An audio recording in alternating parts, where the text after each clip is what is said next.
welcome to Soft Mystic Stories. There's a mystery that sits in dusty archives and crumbling tablets, carved into temple walls and whispered through oral traditions spanning thousands of years. It's a mystery that professional historians don't like talking about at dinner parties because they can't explain it. And here it is. Civilizations separated by oceans and millennia, cultures that never traded, never communicated, never even knew the other existed, all tell the same story. The world ended, water rose, fire fell, darkness came, and only a handful of humans survived. The ancient Sumerians, writing on clay tablets in Mesopotamia over 4,000 years ago, described a great flood sent by the gods that destroyed humanity. Only Utnapishtim and his family survived on a massive boat. In Central America, the Mayans recorded multiple destructions of the world, including one by a great flood that turned humans into fish. Across the Pacific, Aboriginal Australians have dreamtime stories of a massive flood that reshaped the land and forced their ancestors to flee to the mountains. In China, the Great Flood of Gunu is described as a world-covering deluge that took decades to control. And in Scandinavia, Norse mythology speaks of Ragnarok, when the seas will rise and consume the earth. Different continents, different languages, different gods, same story. Now, you might be thinking, okay, floods happen, people live near water, rivers overflow. Of course, ancient cultures would have flood stories. That's the rational explanation, the one that lets us sleep comfortably at night. But here's the problem. These aren't just stories about bad storms or rivers overflowing. They're stories about the entire world being destroyed, about humanity being reduced to a handful of survivors, about a catastrophe so severe it resets civilization itself. And the details, when you actually read the ancient texts, are disturbingly specific. The Sumerian account says the flood lasted 7 days and 7 nights. The biblical version in Genesis, which borrowed heavily from earlier Mesopotamian sources, says 40 days. The Greek account of Deucalion's flood says 9 days. Hindu texts describe a flood that lasted 1 solar year. Different numbers, sure, but all describing an extended catastrophe, not a single storm. Even more unsettling, many of these stories include warnings. Someone knew it was coming. In the Sumerian version, the god Enki warns Utnapishtim. In the biblical account, God warns Noah. In Greek mythology, Prometheus warns his son Deucalion. In Hindu tradition, the fish avatar of Vishnu warns Manu. Over and over the same narrative structure: warning, preparation, survival, restart. So, what are we looking at here? 3 possibilities, and historians fight about this endlessly. First option: pure coincidence. Humans everywhere independently invented similar catastrophe myths because that's just how human psychology works. We fear annihilation, so we create stories about it. Second option: these stories reflect common psychological archetypes, universal patterns in how humans process trauma and imagine disasters. Carl Jung would love this explanation. Third option: the one that makes academics nervous. These stories are memories, distorted, mythologized, passed down through hundreds of generations, but fundamentally rooted in something that actually happened. If you're listening to this in bed somewhere, do me a favor and drop a comment. Tell me where you are and what time it is. I read these, and there's something surreal about knowing people are falling asleep to ancient catastrophe. Fez in Tokyo at sunrise, in London at midnight, all at once. Here's what we're going to do. We're going to follow this thread wherever it leads. We'll dig into the ancient texts themselves. Not the sanitized versions you learned in school, but the original accounts with all their strange, specific, uncomfortable details. We'll look at geological evidence that's forcing scientists to reconsider what they thought they knew about Earth's recent history. We'll explore theories that mainstream academia won't touch with a 10-foot pole. And we'll ask the question that keeps researchers up at night. What if our ancestors weren't making this up? What if they were trying to warn us about something that could happen again? The Sumerians had a word for the time before the flood. They called it the antediluvian period, the time before the waters came. And, according to their king lists, humans lived for thousands of years back then. Cities existed that we've never found. Knowledge existed that was lost when the waters rose. So let's start with the flood itself, the one that shows up everywhere.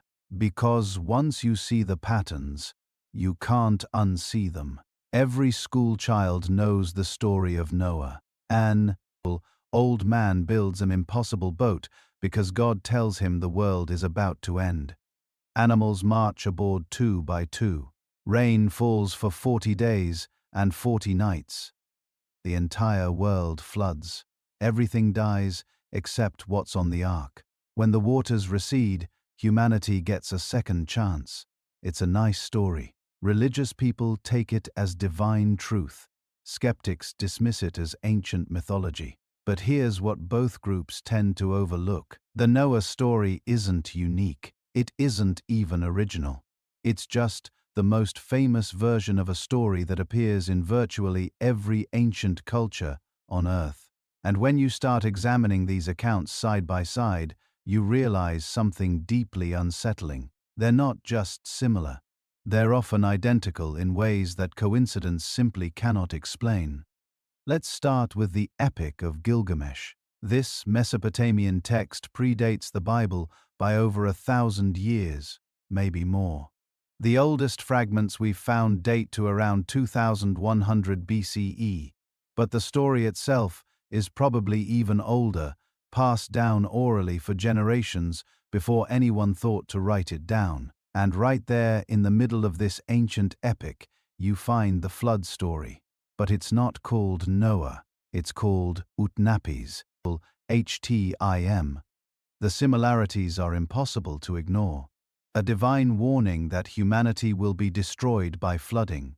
One man chosen to survive. Instructions to build a massive boat and fill it with animals.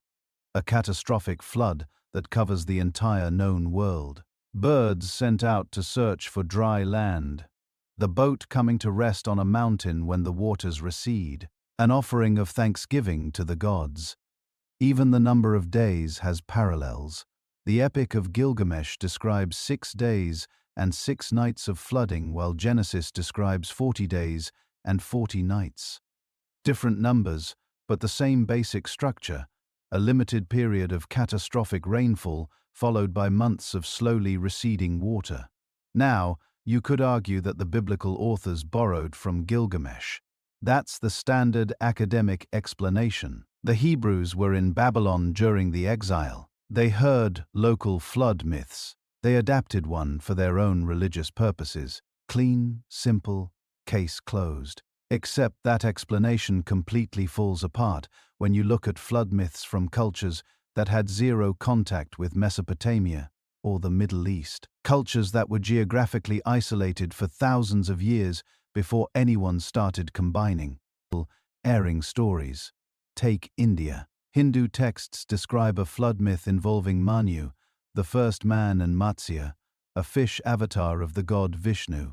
According to the story, a tiny fish asks Manu for protection. Manu puts the fish in a jar, but it grows rapidly, forcing him to transfer it first to a larger vessel, then to a river, then to the ocean.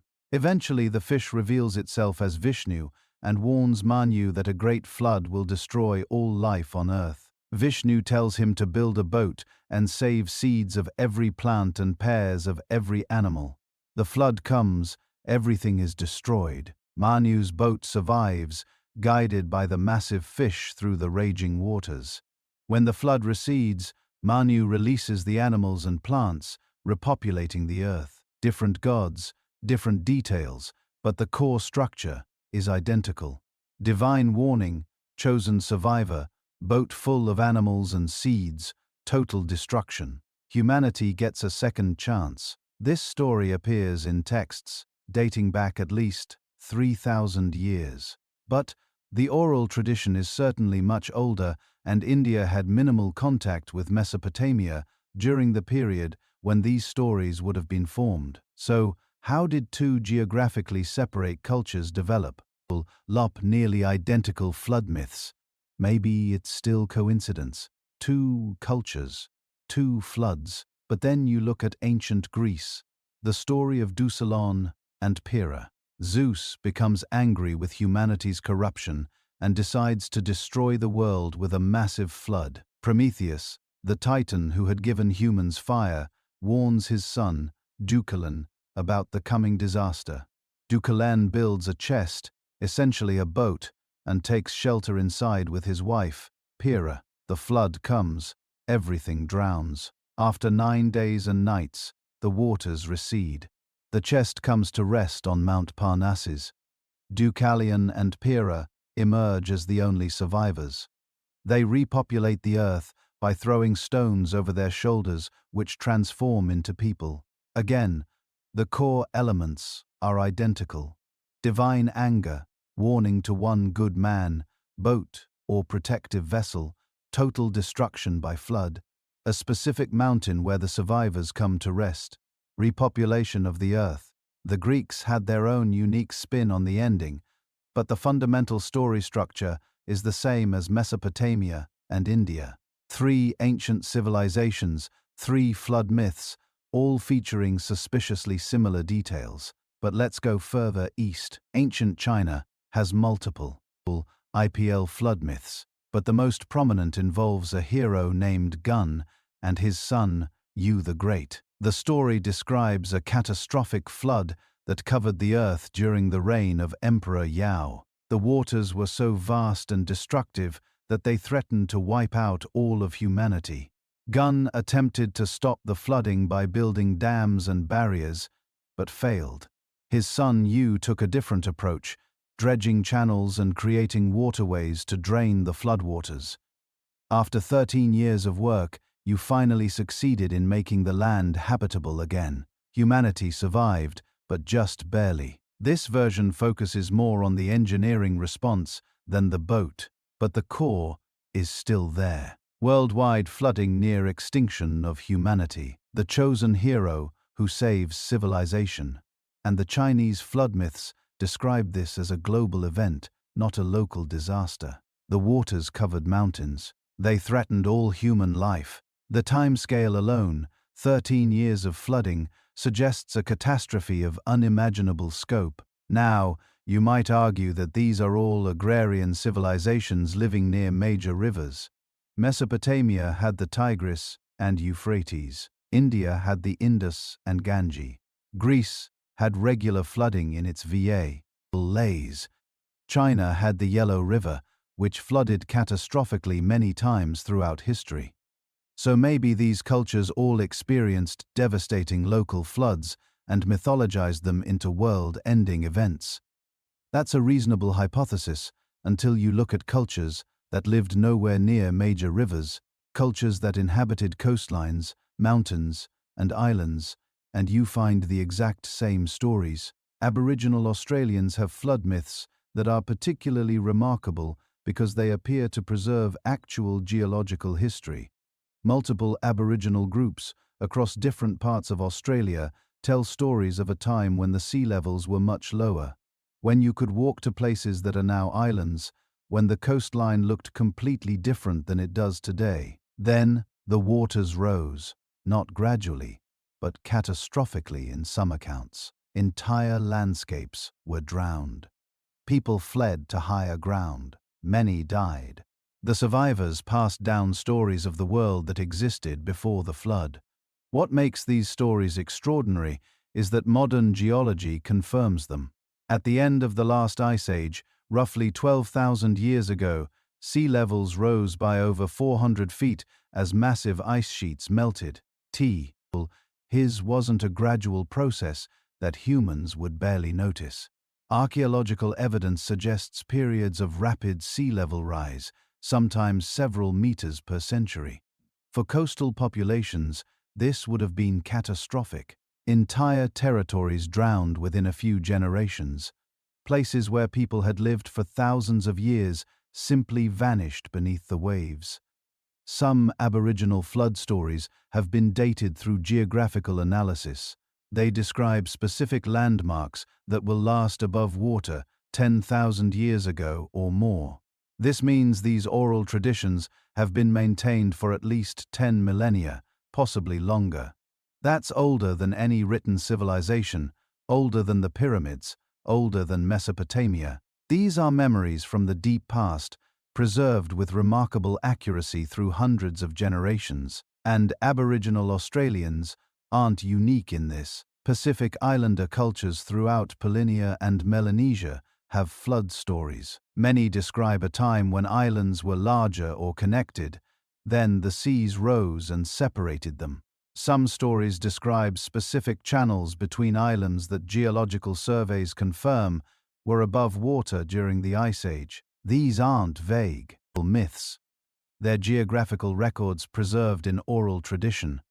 Native American cultures across both continents have flood stories. The Ojibwe people tell of a great flood survived only by a man who floated on a log with various animals. The Aztecs believe they were living in the fifth sun, the fifth iteration of the world, and that the previous world had been destroyed by flooding. Mayan texts describe multiple cycles of creation and destruction with flooding as a recurring theme. South American cultures from the Andes to the Amazon have their own versions, often featuring a survivor who repopulates the earth with the help of divine beings. Africa beyond Egypt has flood traditions among numerous cultures. The Yoruba people of West Africa tell of a flood sent by the supreme deity. The Messiah have flood stories. The Sand people of southern Africa have them. Even in Europe, beyond the classical Greek myths, Celtic and Norse traditions include catastrophic flooding among their tales of destruction and renewal. Now, here's where it gets statistically interesting. When you map all these flood myths, you're looking at hundreds of independent cultures spread across 6 continents. Many of these cultures had zero contact with each other until modern times. The Aboriginal Australians were isolated for at least 40,000 years. Many Native American groups had no contact with Old World civilizations until European colonization. Pacific Islanders developed their cultures independently. Yet somehow they all remembered the same basic story. A great flood near total destruction. A handful of survivors. Humanity given another chance. The probability of this being pure coincidence is effectively zero.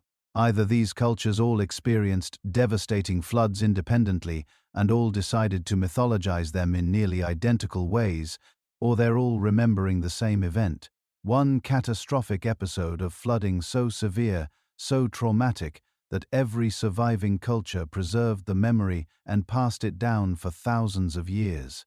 The mainstream explanation is that these are all memories of local floods, exaggerated over time and transformed into universal myths. But that explanation requires you to believe that hundreds of independent cultures, isolated from each other by oceans and continents, all experienced similar local disasters and all chose to describe them in suspiciously similar ways: chosen survivors, divine warnings, boats or rafts loaded with animals, waters covering mountains, humanity nearly wiped out, specific numbers of days, landing on high peaks, repopulation.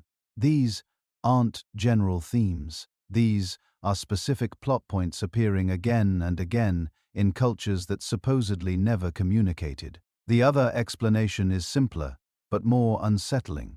Something happened. Something real. Something catastrophic. Something that involved water on a scale we can barely imagine today. And the survivors scattered across the world, isolated from each other, all told their children the same story. The world drowned. Almost everyone died. We barely survived, and we must never forget. The flood stories are dramatic enough. Civilizations drowned. Humanity nearly wiped out. Survivors clinging to mountaintops and boats. But There's another pattern in ancient memory that's even more disturbing. One that appears in cultures so separated by time and distance that their connection seems impossible. It's the memory of darkness, not metaphorical darkness, not spiritual darkness, actual physical darkness that covered the earth and nearly killed everything. The Norse called it Fimbulwinter, the great winter that would precede Ragnarok, the end of the world. But here's what most people miss. Fimbulwinter wasn't just cold, it was dark. The sources describe 3 winters in succession with no summer between them.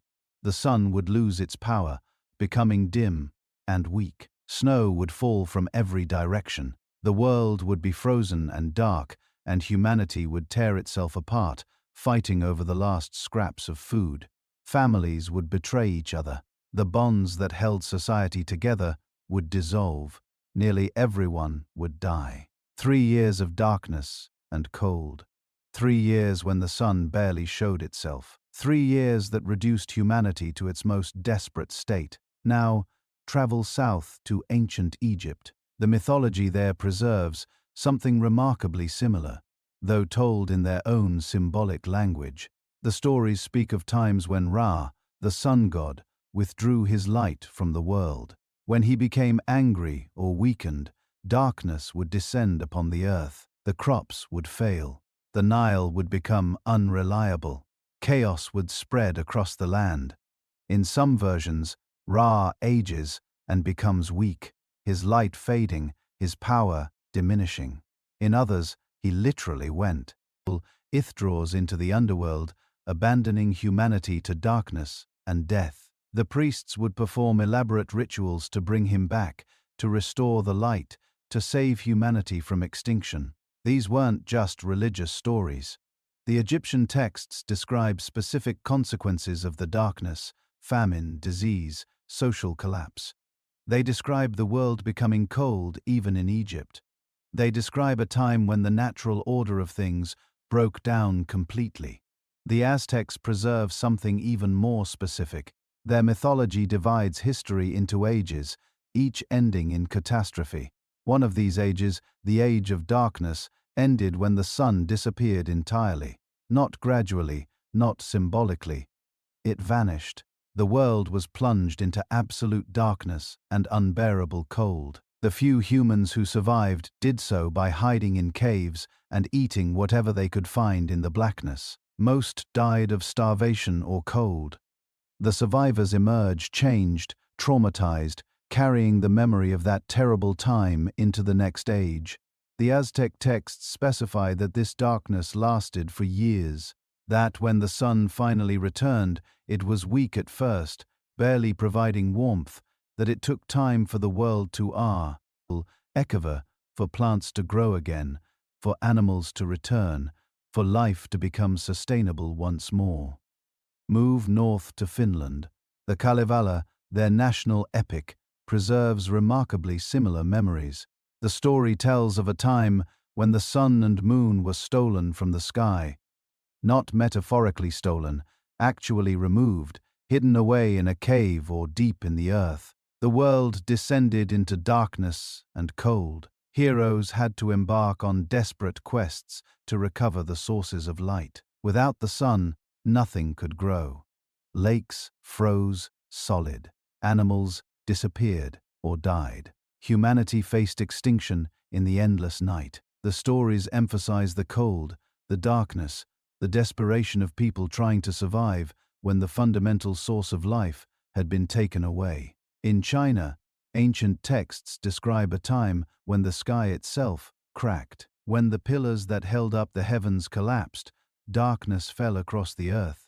Fire rained down in some places, while others froze. The cosmic order that maintained the world fell into chaos. The goddess Nua had to repair the sky, literally patching the cracks to restore light and order. But before she succeeded, humanity suffered terribly. The texts describe years of darkness, cold, and starvation, populations reduced to tiny groups of survivors, knowledge, and civilization nearly lost. What's striking is how specific these Chinese accounts are. They don't just say the sky cracked symbolically. They describe physical effects, portions of the sky going dark, the sun appearing in the wrong places or not appearing at all, the seasons becoming confused and unreliable. And, crucially, they describe this happening not in mythical prehistory, but in a time when humans existed, suffered, and barely survived, crossed the Pacific to North America. Dozens of Native American tribes, separated by thousands of miles and with no contact with each other, preserve stories of the long night. The Cherokee speak of a time when the sun disappeared and the world went cold and dark. The few survivors had to rely on fire and whatever food they'd stored. Most people died. The Inuit tell of a great darkness that lasted for months or years when the sun refused to rise. The Hopi describe an age that ended when the sky went dark and the world froze. Tribe after tribe from the Arctic to the Southwest preserves memories of extended darkness that nearly ended humanity. The sea aren't vague myths. Many of these stories include specific details: how people tried to survive in the darkness, how they rationed food, how they kept fires burning continuously, how children were prioritized for the limited resources, how the old sometimes chose to die so the young might live. These are the details of actual survival, of real trauma, of experiences so profound they were remembered and retold for thousands of years. The pattern is undeniable once you see it. Something blocked the sun, something caused extended darkness and cold across the entire planet. Something that happened not in the distant past when only myths were recorded, but recently enough that human memory preserved specific details of the suffering and survival. The cultures describing this event are too separated to have influenced each other. Norse tribes in Scandinavia had no contact with Aztecs in Central America. Ancient Egyptians didn't share stories with Finnish shamans. Chinese dynasties didn't trade myths with Cherokee bands. Yet, they all remember the same thing. The sun disappeared or weakened. Darkness covered the earth. Cold descended even in places that should have been warm. Crops failed.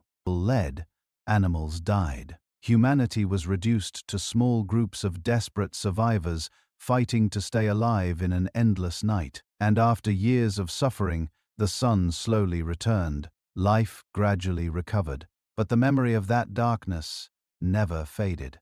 It was carved into stone, woven into epics, chanted in ceremonies, passed from generation to generation. A warning maybe, or simply a testament to what our ancestors endured, to the fact that they survived when survival seemed impossible.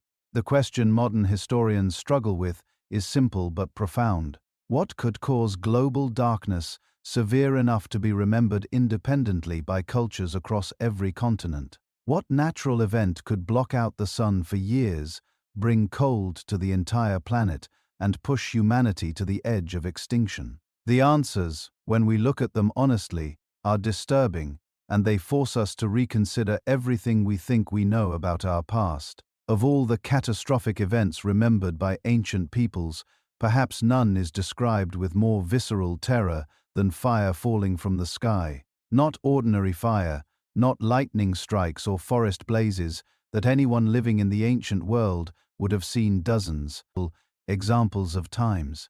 Something else. Something that burned entire cities, scorched vast landscapes, and left survivors so traumatized that their descendants told the stories for thousands of years. The biblical account of Sodom and Gomorrah is probably the most famous example. According to Genesis, God rained burning sulfur down on these cities, utterly destroying them and everyone in them. The description is specific: brimstone and fire from the Lord out of heaven. Dense smoke rising from the land, like smoke from a furnace. The earth itself becoming so hot that when Lot's wife looked back, she turned into a pillar of salt, which some researchers interpret as a poetic description of instant incineration or petrification from extreme heat. Modern scholars have spent decades trying to rationalize this story. Maybe it was a volcanic eruption, though there are no volcanoes in that region. Maybe it was an earthquake that ignited natural gas deposits. Maybe it was just moral allegory, never meant to be taken literally. But here's the problem. Stories of fire raining from the heavens don't just appear in the Bible. They appear everywhere in cultures that had no contact with each other, separated by oceans and millennia, describing the same impossible thing. The ancient Greeks told of Phaethon, the son of Helios, the sun god. Young and reckless, Faith convinced his father to let him drive the solar chariot across the sky for a single day. But the horses were too powerful, the chariot too difficult to control. Phaethon lost his grip on the reins, and the sun plunged toward earth, scorching everything beneath it. Rivers dried up, forests burst into flames. Entire populations were burned alive. The earth itself cracked open from the heat. Finally, Zeus had to strike Phaethon down with a thunderbolt to stop the destruction. But by then, vast regions of the world had been reduced to ash and desert. Greek myths are often dismissed as pure fantasy, creative explanations for natural phenomena that ancient people didn't understand. But the Phaethon story is oddly specific. It describes not just heat, but a moving source of heat sweeping across the landscape. It describes global devastation, not just a local disaster. And it describes the sky itself becoming dangerous, something that had never happened before and has never happened since in human memory. Move east to ancient Persia and you will find the Zoroastrian text describing something remarkably similar. The Bundahishan, one of the most important Zoroastrian scriptures, tells of a cosmic fire that will one day cleanse the world.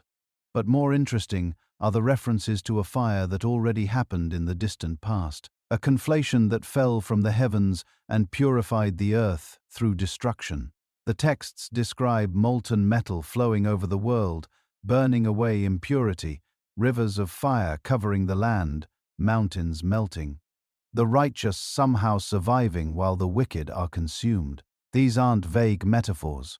They're detailed accounts of a specific type of catastrophe. Fire from above, not from below. Heat so intense it melted rock. Destruction so widespread it seemed to engulf the entire world. Australian Aboriginal peoples isolated from European, Asian, and Middle Eastern cultures for at least 50,000 years have their own versions. The young people of Northern Australia tell of a time when fire fell from the stars, burning the land and forcing their ancestors to hide in caves and underwater. The Kamaloi people describe celestial serpents that dropped burning coals onto the earth, setting the forest ablaze and boiling the rivers.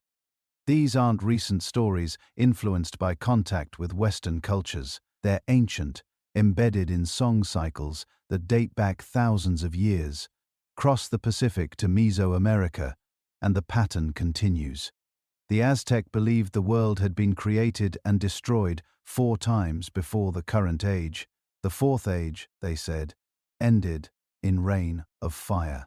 Not metaphorical fire, actual flames falling from the sky like rain consuming everything. The few survivors hid in caves and emerged to find a world transformed, blackened, and empty. The Aztec calendar stone, that massive carved disc that tourists photograph in Mexico City, includes symbols representing this age of fire, depicting flames falling from above while humans flee in terror below. The Maya told similar stories in the PPP view, their sacred text. They describe an age ending when a great rain of resin fell from the sky, destroying the wooden people who inhabited the earth at that time. Resin that burned, that stuck to skin and couldn't be removed, that fell in such quantities it covered the entire world. Modern translators struggle with these passages because they seem to describe something like napalm, a burning, sticky substance that falls from above, which shouldn't be possible in a pre-industrial world. Travel to India, and the ancient texts become even more disturbing. The Mahabharata, that vast epic of war and gods, includes passages describing weapons of the gods that rain fire from the heavens. The Brahmastra, a divine weapon so terrible it could destroy entire armies, is described as creating a pillar of fire and smoke reaching up to the heavens. Trees burst into flames. Rivers boiled. Warriors and their horses were burned to ashes where they stood. The ground itself became scorched and barren for years afterward. Some researchers have noted the descriptions sound remarkably like nuclear weapons. Heat that burns through armor, light brighter than the sun, delayed deaths among survivors, contaminated ground where nothing will grow. It's uncomfortable reading because it feels too specific, too detailed to be pure imagination. Yet, these texts were written thousands of years before humanity split the atom. So, what actually happened? What could cause cultures separated by thousands of miles and thousands of years to remember the same specific catastrophe? Fire, folly, north from above. Heat so intense, it transformed landscapes. Destruction so complete, it seemed like the end of the world. The rational explanations don't quite work. Volcanic eruptions produce ash and lava, but they're localized. Forest fires spread across land, but they don't fall from the sky. Lightning strikes, but it doesn't rain burning material over vast regions. Meteor impacts can certainly produce heat and fire, but they're instantaneous explosions, not sustained rains of flame.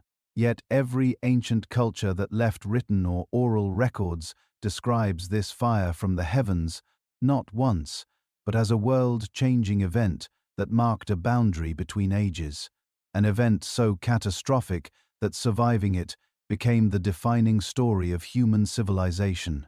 The geological record doesn't lie, it can't. Rock layers, sediment deposits, isotope ratios. They're the Earth's memory written in a language that existed long before humans learned to speak. And for the past several decades, that record has been telling us something that makes a lot of scientists very uncomfortable. Something catastrophic happened approximately 12,800 years ago. Something that fits almost perfectly with the timeline of the ancient flood stories we've been discussing. For most of the 20th century, geology was dominated by a principle called uniformitarianism. The idea that geological processes happen slowly, gradually over immense spans of time. Mountains rise millimeter by millimeter. Canyons form grain by grain. Everything changes, but it changes so slowly that you'd never notice in a human lifetime. This wasn't just scientific theory. It was almost religious doctrine.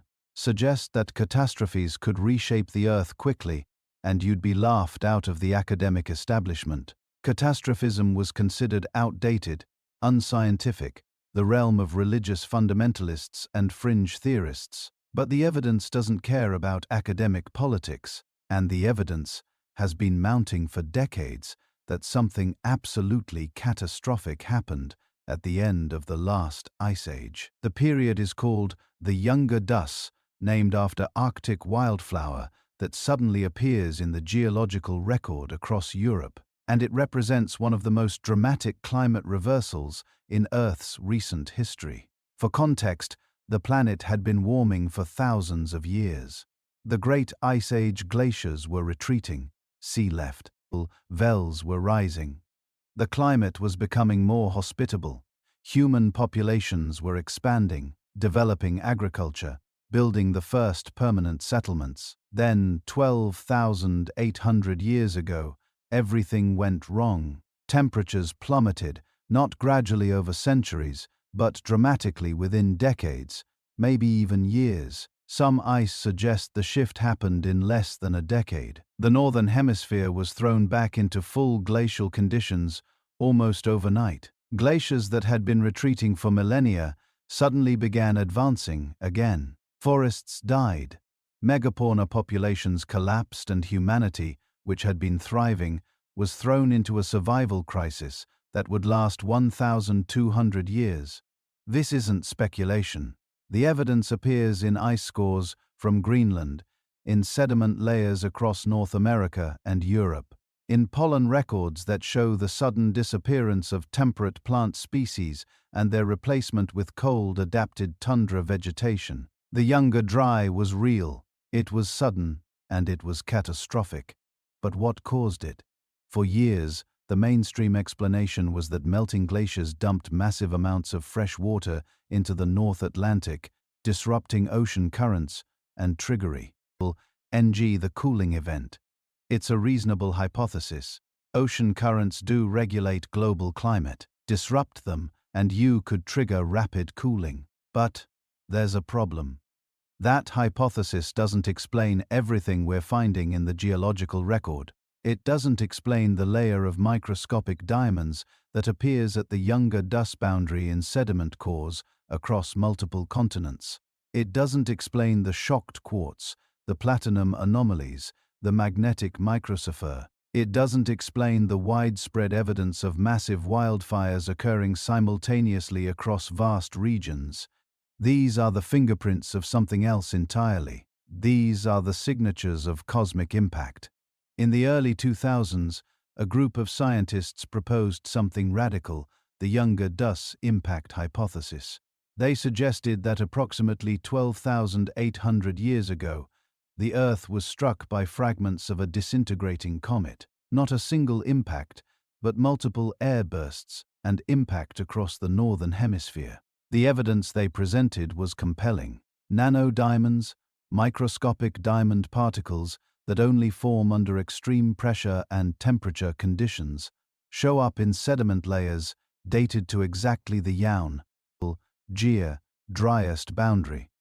These aren't rare, isolated findings. They appear in sediment cores from dozens of sites across North America, Europe, and Asia. Shocked quartz, another indicator of extreme impact events, appears in the same layers. So does a thin layer of carbon-1 material consistent with massive wildfires.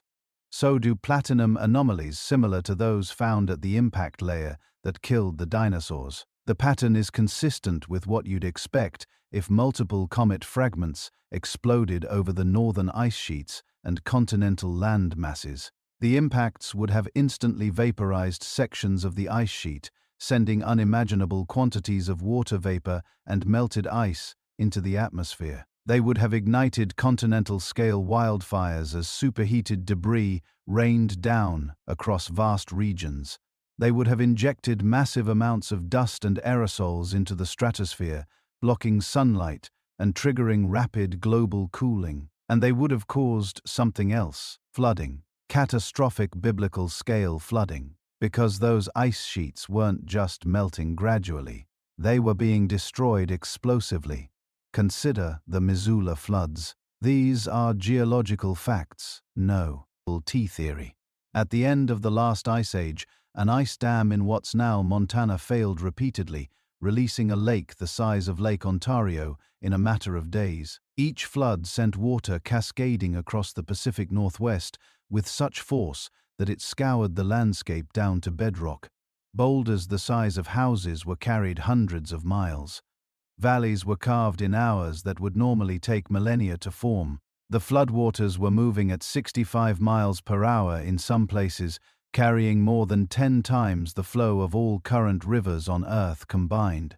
And that was just one ice dam failing multiple times over several thousand years. Now imagine similar events happening simultaneously across the northern ice sheets triggered by cosmic impacts.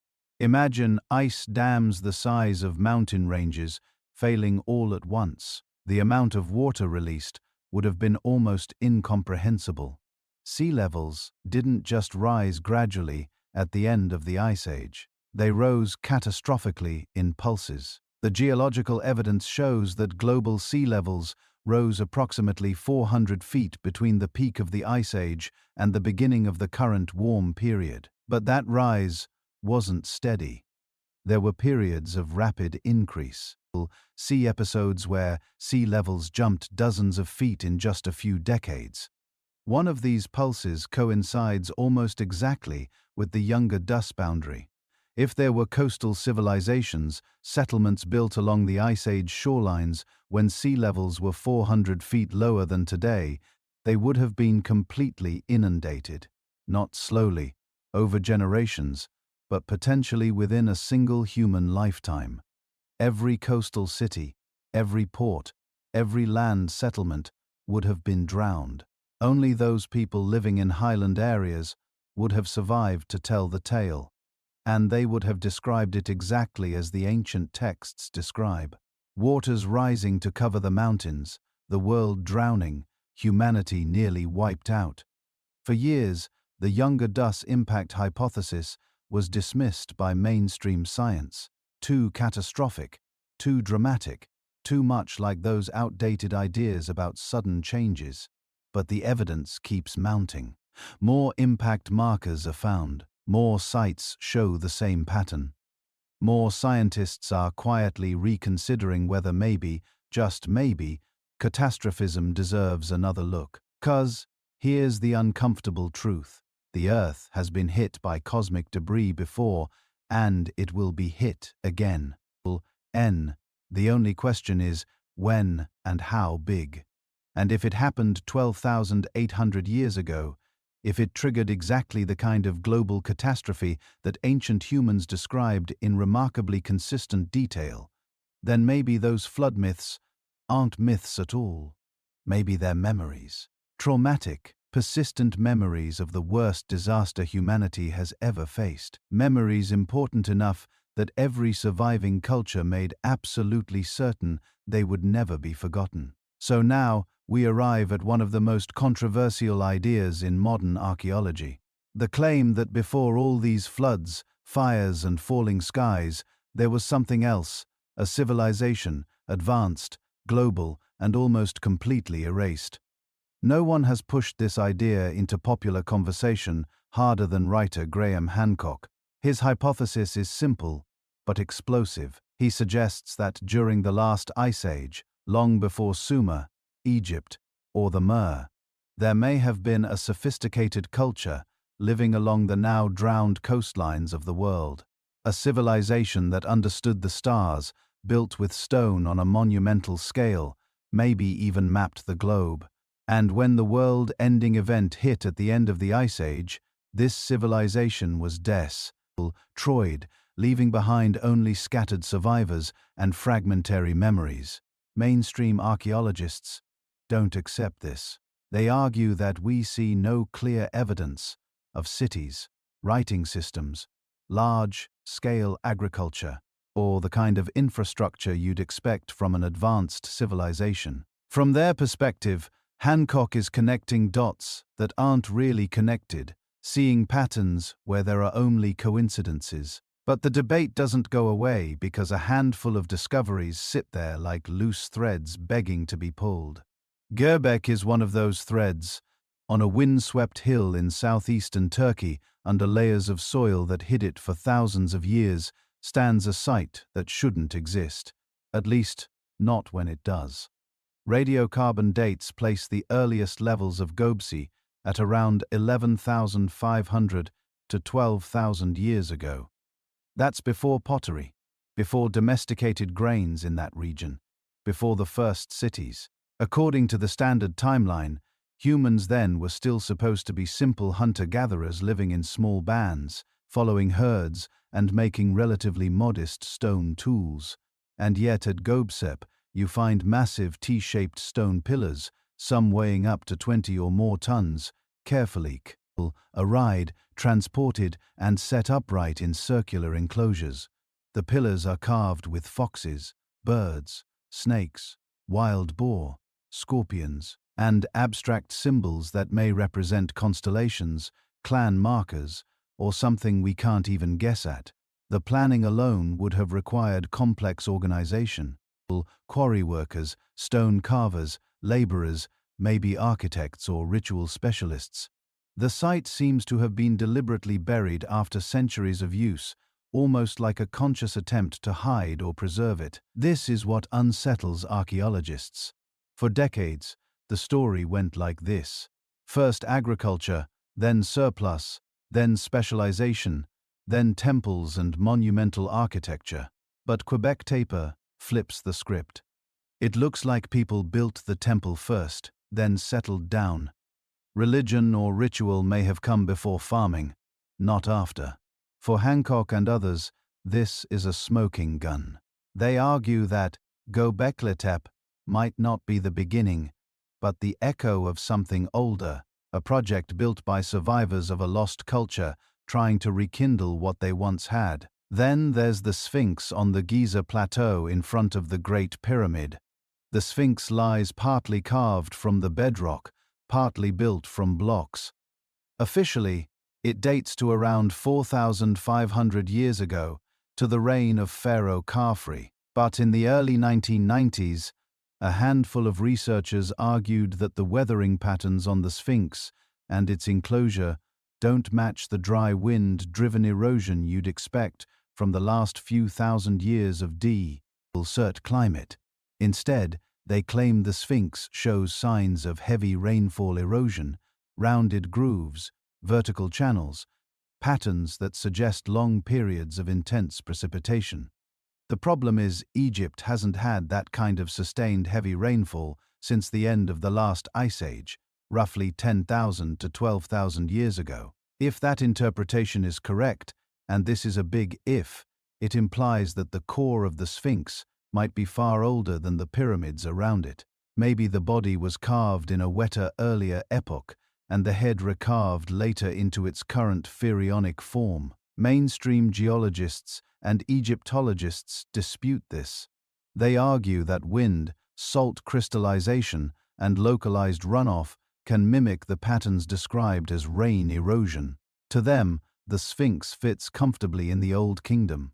But the controversy refuses to die because it touches the same question as Göbekli. Did someone somewhere know how to work stone on a monumental scale long before our textbooks say they did? If the coastlines really did drown at the end of the last ice age, then much of that hypothetical civilization would now lie underwater. And in shallow seas all around the world, we find structures that stir the imagination. Off the coast of Yononi in Japan, divers discovered stepped terraces and flat platforms descending into the depths. Some features look uncannily like stairways, walls, and plazas. The rock breaks in straight geometric lines, forming right angles and pillars. Are these the remains of an artificial complex submerged around the time sea levels rose, or are they natural sandstone formations shaped by tectonics and erosion, merely resembling buildings to our pattern-hungry brains? Marine geologists remain divided. Many lean toward a natural explanation, pointing to similar formations on land that no one claims are man-made. Others insist certain cuts and alignments look too deliberate to be coincidence. Off the coast of India, in the Gulf of Cat, sonar surveys have revealed what appear to be rectilinear patterns on the seafloor, and divers have recovered artifacts from the area. Some researchers argue these might be traces of ancient urban layouts flooded as seas rose at the end of the Ice Age. Critics respond that the dating of artifacts and sediments is uncertain, and that rivers can scatter objects far from their original context. Once again, the evidence hovers in a gray zone between tantalizing and inconclusive.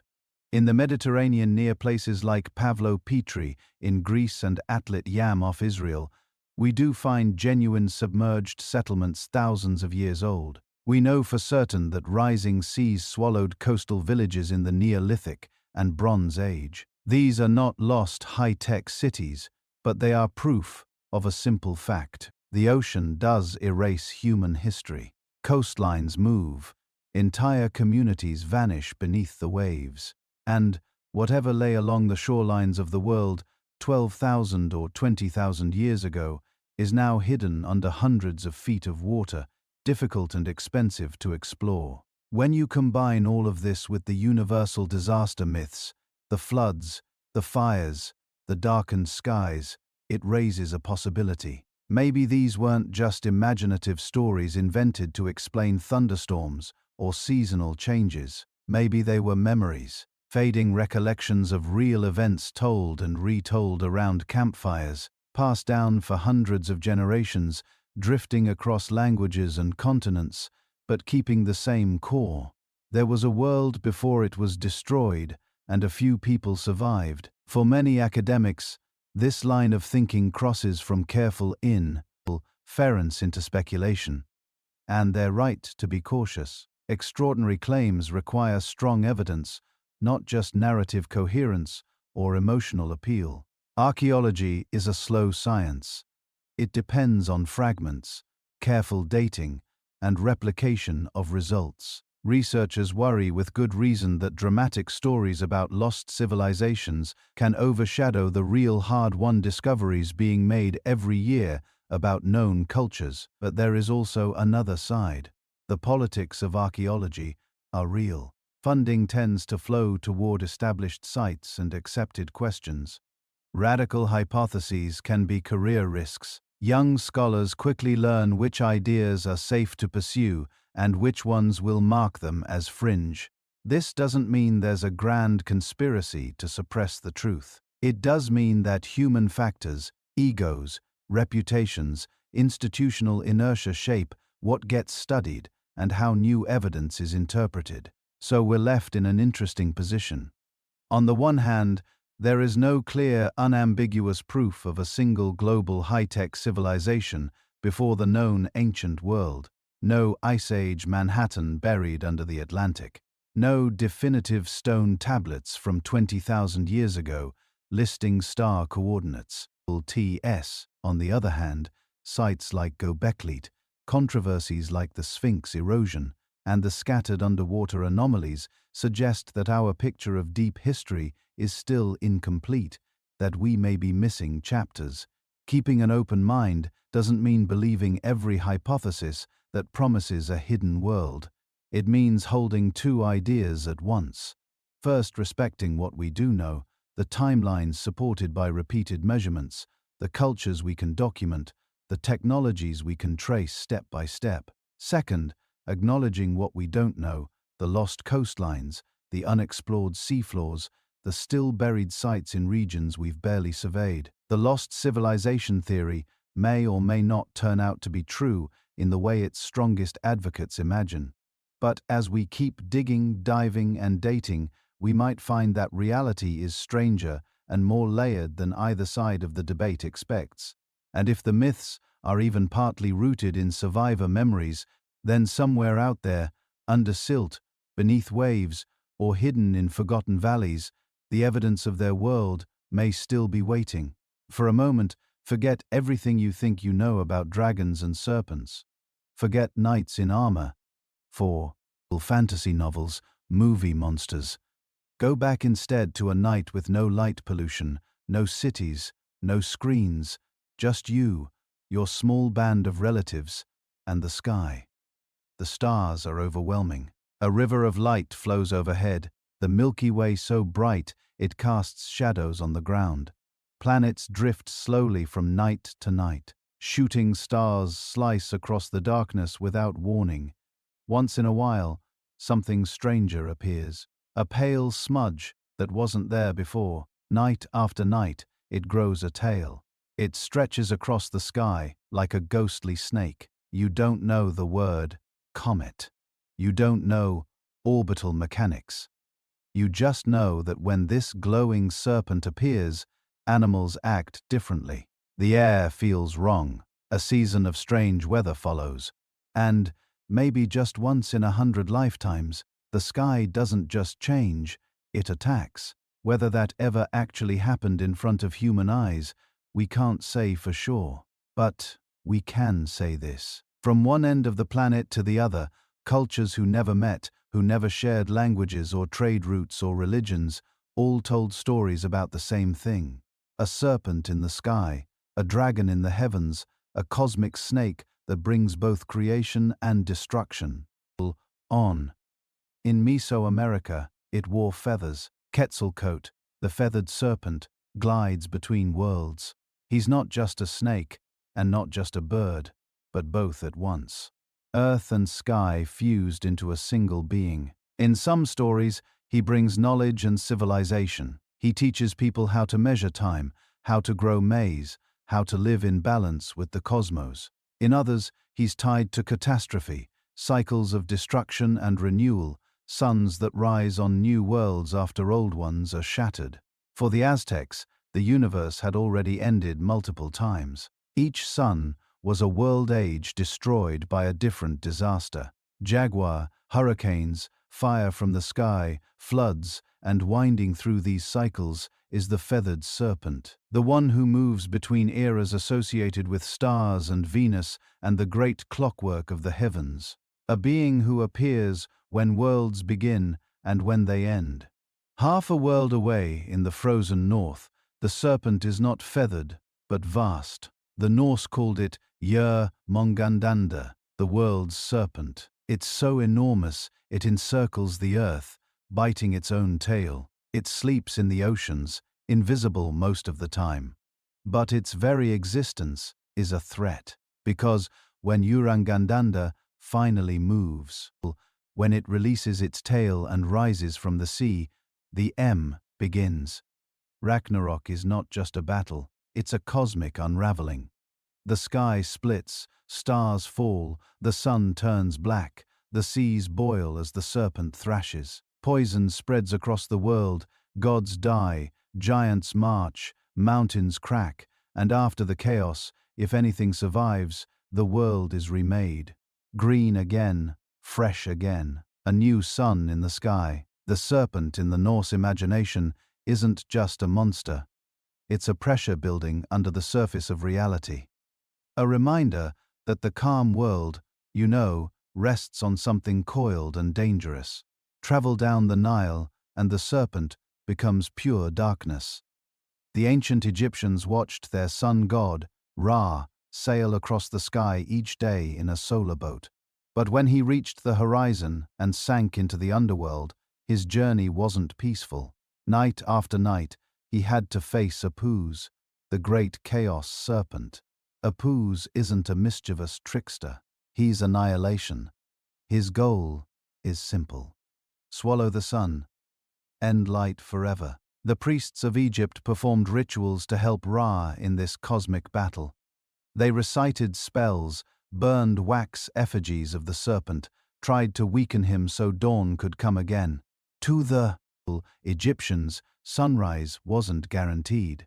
It was proof that once again, the serpent had failed. Once again, order had barely held back the teeth of chaos. Across the continent in China, the dragon takes on a different role, but the same familiar shape. Chinese dragons are not the villain of the story. They're powerful, intelligent, often benevolent. They rule the rains, the rivers, the storms. They coil through the clouds, bring life to the fields, or sweep them away. Flood myths in China often feature dragons churning rivers out of their banks, reshaping landscapes, drowning entire valleys. Some legends link dragons to eclipses. A celestial dragon tries to devour the sun or the moon, and people beat drums, clang pots, shout into the sky to drive it away. Once again, a serpent-like being threatens the lights of heaven, and human voices rise in answer, tiny but determined. Go south into the ancient stories of Australia, and the pattern appears again. Aboriginal cultures across the continent tell of the rainbow serpent, a colossal being that moved across the land in the dreaming, carving out rivers, lakes, and mountains. Its body shaped the very geography. It created waterholes and made the land habitable. But the rainbow serpent isn't just a gentle creator. In many traditions, it punishes those who break sacred laws. It can unleash floods, swallow people, bring drought or deluge, creation and destruction in one being. A serpent tied to water, to storms, to the cycles that make life possible and can also wipe it away. In India, the serpent doesn't encircle the world. It holds it. Shisha, the cosmic serpent, lies beneath reality itself. The earth rests on his coils.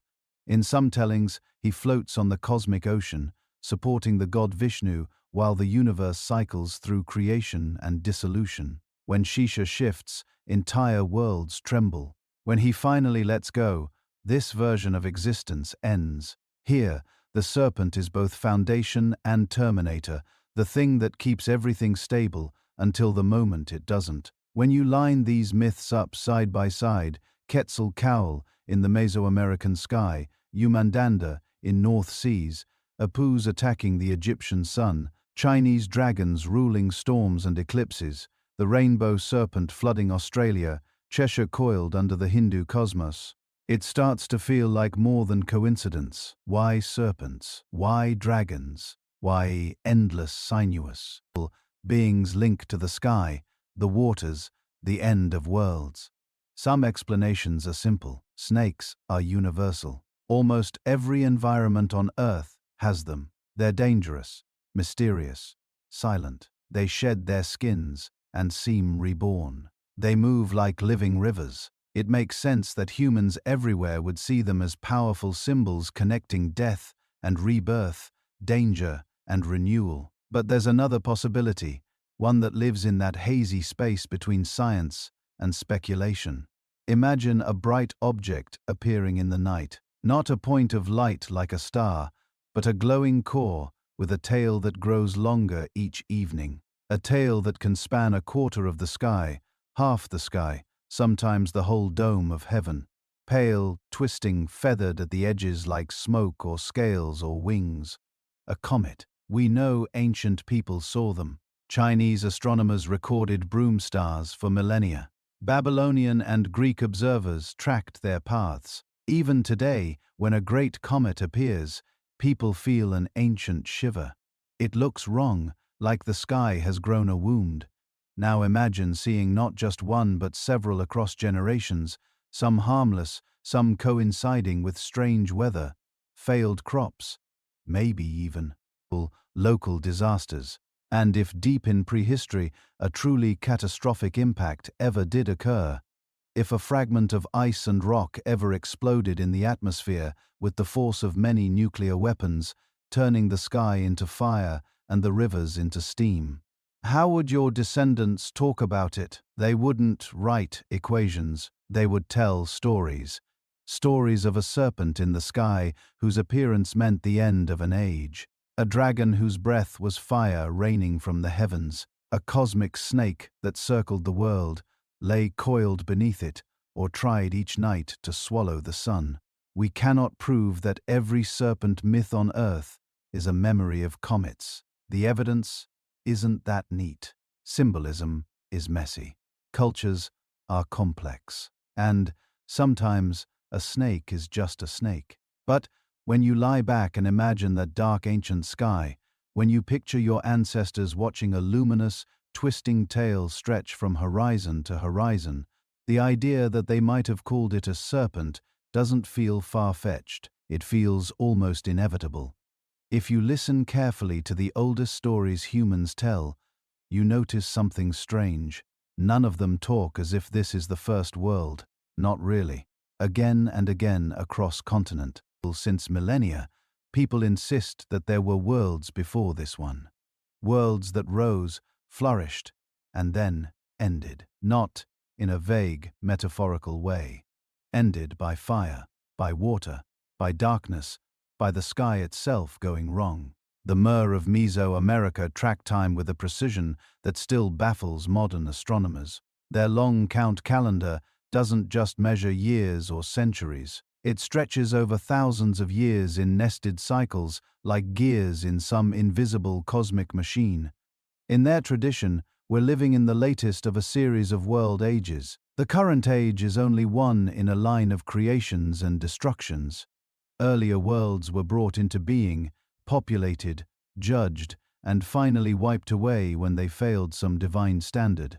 Mayan scribes carved this idea into stone.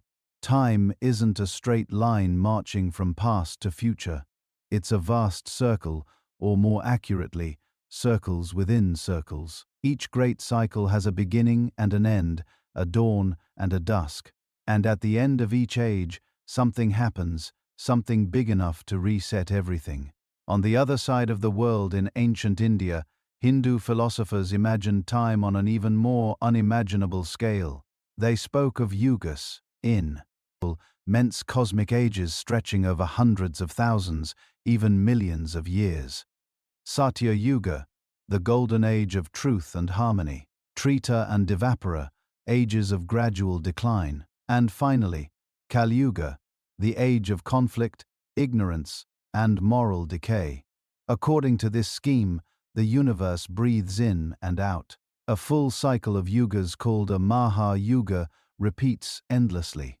Worlds are created, sustained, and then dissolved. Not once, but over and over.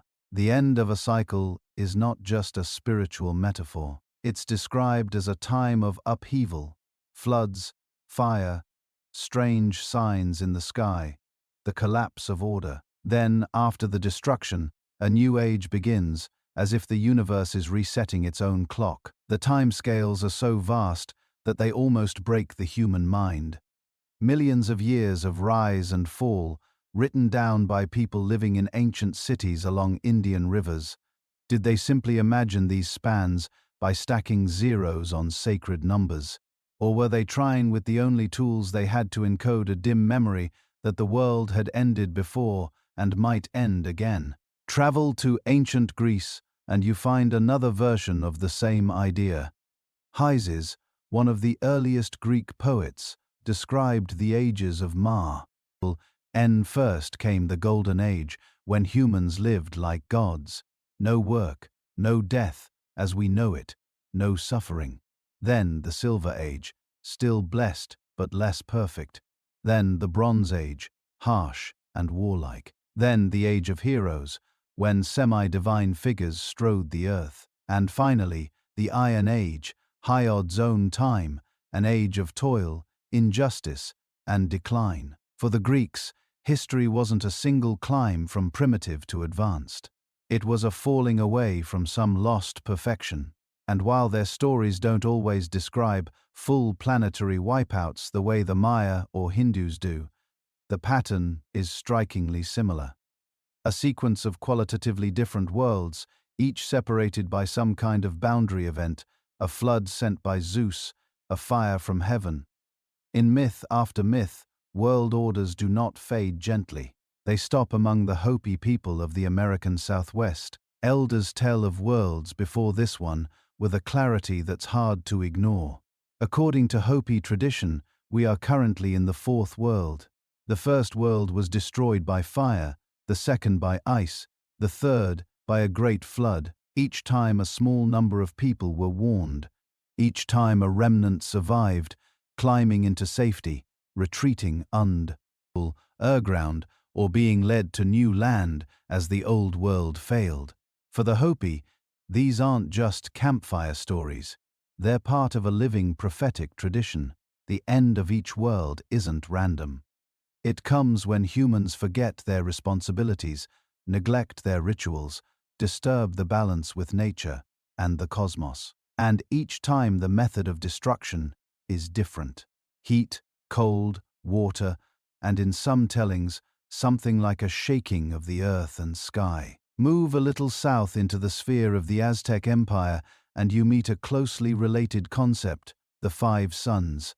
In Aztec cosmology, each sun is an age of the world ruled by different gods and ended by a different catastrophe. One world destroyed by jaguars, another by hurricane winds that turned people into monkeys, another by fiery rain, another by floods that transform survivors into fish.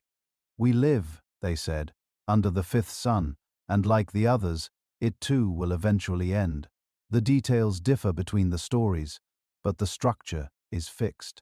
Creation, flourishing, moral or cosmic imbalance, and then sudden destruction. Different continents, different languages, different pantheons of gods, but almost identically shaped timelines. The Maya talk of multiple creations. Hindus trace enormous cycles of yugas, each ending in dissolution. Greeks lament a fall from gold to iron. Hopi elders remember 3 destroyed worlds behind the one we know. Aztec priests place us in the 5th attempt at a stable cosmos. Somewhere in this overlapping map of myths is a quiet but thunderous claim. This is not the first world. Not the first real attempt at a stable human era. Not the first time the skies look down on cities, villages, families, and then watch them vanish. It's easy from a modern perspective to shrug and say these are just metaphors for social change or psychological stories about mortality, and they are that in part, but they're oddly specific about elements. Fire from above, water rising beyond anything a normal flood could explain. Periods of darkness, unusual behavior of the sun, the stars, and the planets. Ancient sky watchers were not casual stargazers. They were obsessive. They tracked solstices and equinoxes, the slow wobble of the Earth's axis, the wandering of planets against the backdrop of fixed stars. Some, like the Mer and the priests of ancient India, seem to have noticed cycles so long that they were really hard to track in a single lifetime. Precession of the equinoxes, long-term shifts in where constellations rise and set. When you're watching the sky that carefully, certain patterns start to emerge. Stars drift. Constellations slowly slide along the horizon over thousands of years. Sometimes comets appear on schedules that are long but regular. Meteor showers repeat. Even catastrophic events, like close passes of large objects, might have rhythms on geological timescales. We don't know exactly what ancient astronomers understood. We can't ask them what they noticed and what they feared. But we can say this over and over: they frame time itself as cyclical. Not just the cycle of seasons or human life, but vast cycles where entire ages begin and end. Many of them tied those cycles to the sky, to positions of stars and planets, to grand cosmic clocks we're still deciphering. Maybe they were projecting human hopes and fears onto the heavens.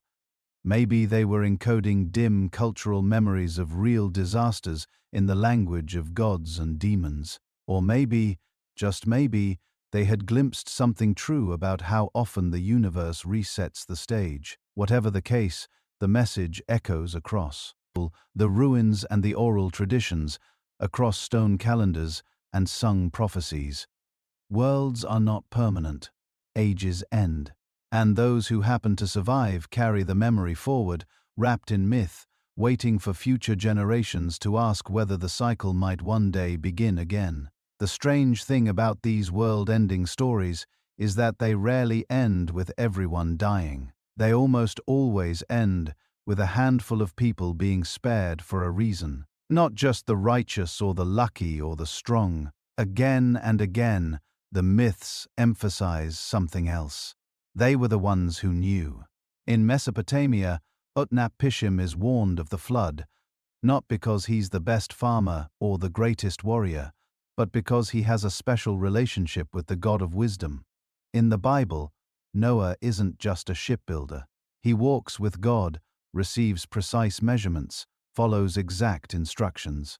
In Mesoamerica, survivors are often priests or sages who remember the count of days. In India, Manu is given not just a warning of the flood, but teachings about law, order, and cosmic cycles. Across cultures separated by oceans and tens of thousands of years, the pattern repeats. The people who survive the cataclysm are often custodians of knowledge, timekeepers, star watchers, ritual specialists, the ones who remember how the world works. If this was only one story, we could brush it off as coincidence. But when this same motif shows up on different continents, embedded in different religions, carried through different languages, it raises a question. Were ancient cultures trying to tell us that when the world nearly ended, the most valuable thing to save wasn't gold or animals, or even tools? It was information. Think about what your bottleneck ancestors had already learned. Over unimaginable stretches of time, they had worked out how seasons shift, how animals migrate, how plants ripen, how the sky changes night by night. They didn't have telescopes or computers, but they had something just as powerful. They had patience. Generation after generation of people staring at the stars, tracing the patterns, noticing that some stars wander, some repeat their paths, some vanish behind the sun and then return. They realize that the sky isn't random, it has a rhythm, a heartbeat. Now imagine that rhythm being interrupted by a catastrophe. A comet appears where nothing should be. A new light grows bright every night. Or the familiar stars vanish behind smoke and dust. The moon glows a bloody red. The sun fails to rise properly for weeks. If you had been watching the heavens your entire life, if your parents and grandparents had taught you that the sky is the great clock of existence, how would that feel? It wouldn't just be terrifying. It would be a revelation. The sky can change. And if it can change once, it can change again. Many researchers think this is exactly why so many ancient myths are soaked in astronomy. The gods are planets. The monsters are comets and eclipses. The world tree is the axis of the sky. The serpent is the winding path of something bright and dangerous, crossing the heavens. You see it in the stories, but you also see it carved into stone.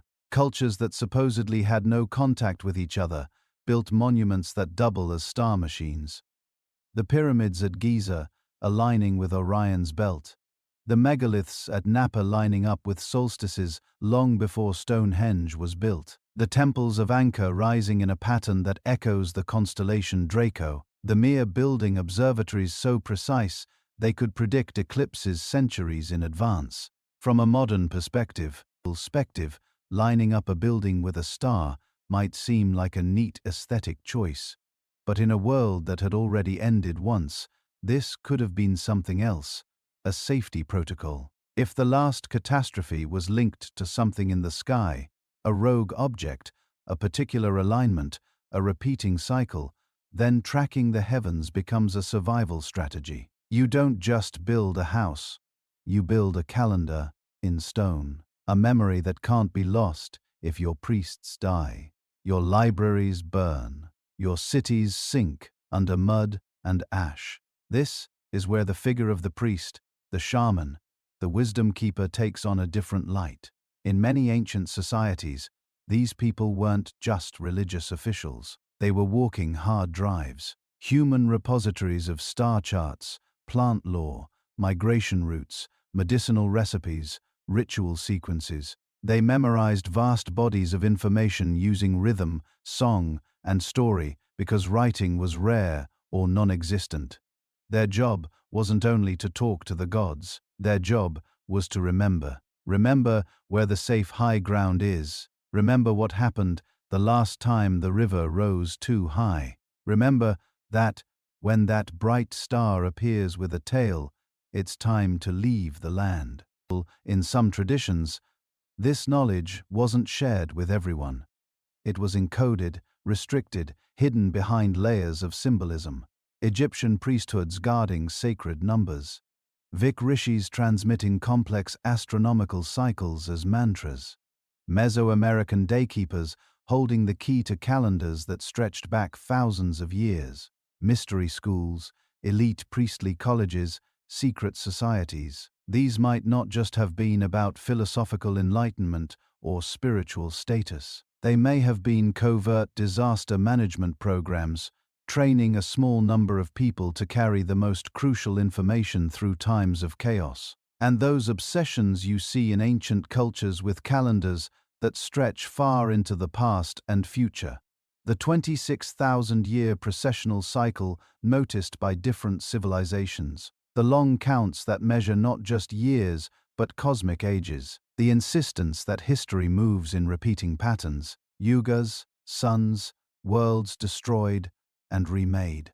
If your ancestors had once watched the world almost end and had survived only because a few people remembered what the sky had looked like before it happened, you'd probably become obsessed with time too. You would track it with every thing you had.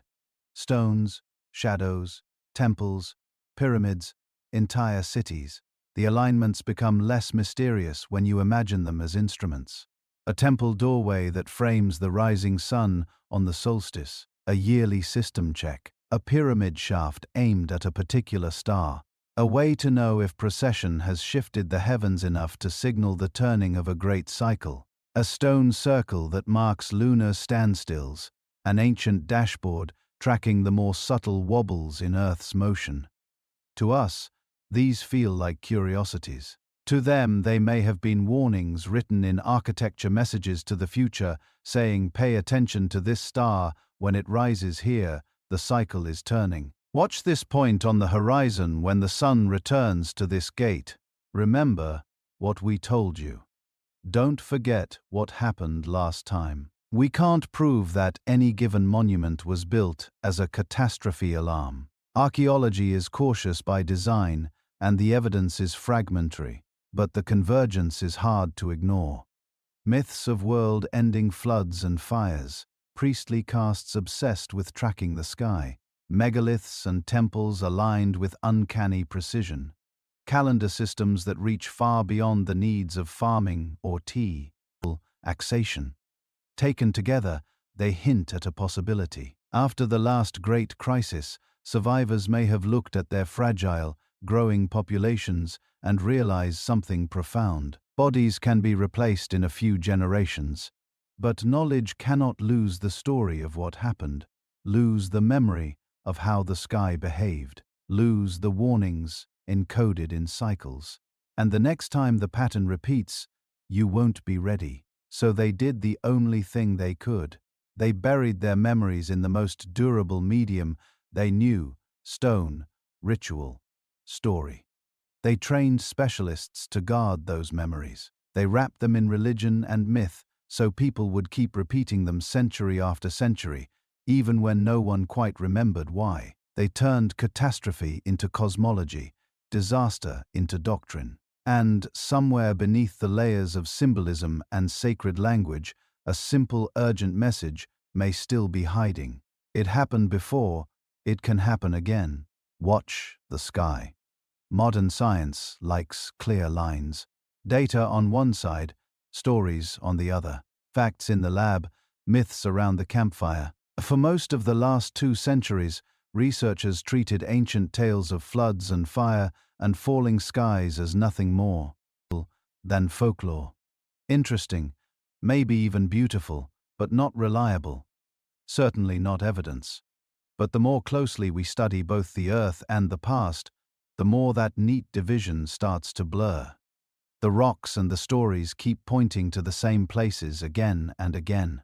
This is where ancient memory meets modern science, and things get strange. Think about those bottleneck survivors, the people who learned that losing knowledge could be more deadly than losing food. They became obsessive about teaching.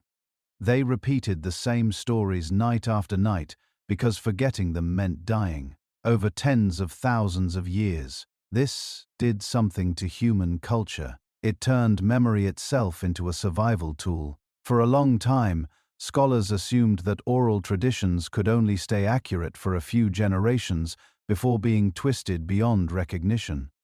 But newer research is challenging that idea. In some cases, oral traditions appear to preserve real events across not just centuries, but 10 millennia or more. One of the clearest examples lies in Australia. Aboriginal cultures there maintain some of the oldest continuous traditions on Earth.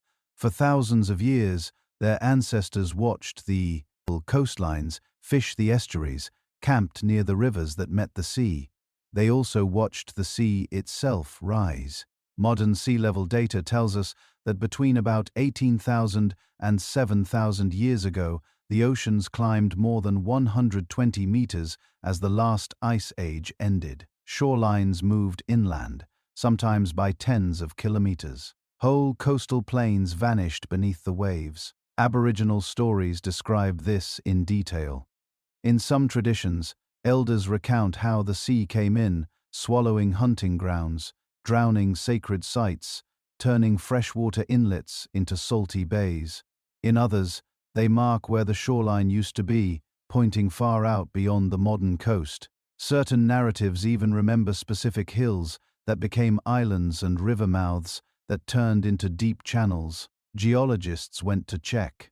They mapped submerged landscapes, modeled glacial melt rates, reconstructed ancient coastlines in multiple regions. The stories and the models lined up almost perfectly. The places that oral traditions identified as old land now lie underwater at depths that match sea levels from roughly 7,000 to 10,000 years ago. The implication is unsettlingly simple. In some cases, communities may have preserved accurate examples of real environmental changes for more than 300 generations, not as dry records, as sacred narrative. If that's possible for rising seas, what about other events? Floods, fires in the sky, sudden darkness.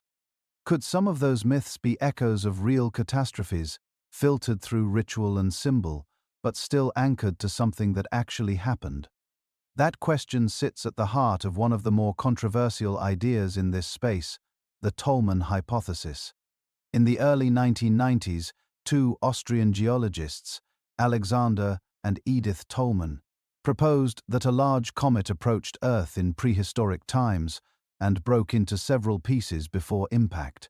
They suggested 7 main fragments, each slamming into different parts of the globe. According to their reconstruction, this could have triggered massive tsunamis, global fires, abrupt climate disruptions. Exactly the kind of world-ending chaos that fills ancient stories. They went further. The Tolmans tried to line up these hypothetical impacts with myths from cultures around the world. The sky cracking open, stars falling, the sea rising, weeks of darkness, a rain of burning stones. In their view, many of those myths weren't pure invention. They were distorted yet persistent memories of a real comet disaster. Most scientists thought they had gone too far. The geological evidence they presented was debatable. The proposed timing didn't fit cleanly with established climate records. Their attempt to match specific myths to specific impact sites felt forced. The hypothesis never gained mainstream acceptance, but it did something important. It forced researchers to look harder at two things: the physical signatures of cosmic impacts and the possibility that myth might preserve some memory of them. In the decades since, impact science has advanced dramatically. We've identified more craters, more microtexts, more layers of unusual materials that hint at past encounters with objects from space. At the same time, a different line of evidence was quietly emerging from an entirely separate field. Plasma physics, high-energy plasma, electrified gas, behaves in strange ways in strong electric and magnetic fields. In laboratory experiments, when powerful electrical discharges are run through plasma, they create shapes, pinched filaments, hourglasses, spirals, stick figure forms with outstretched arms and heads flaring like N.S.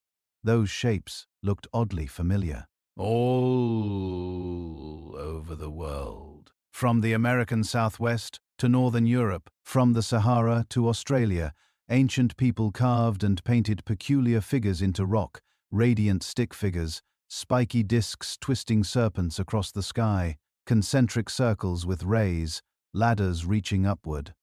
For a long time, archaeologists saw them as stylized humans, spirits, suns, or ritual symbols, and they probably were. Symbolism doesn't vanish just because something begins with observation.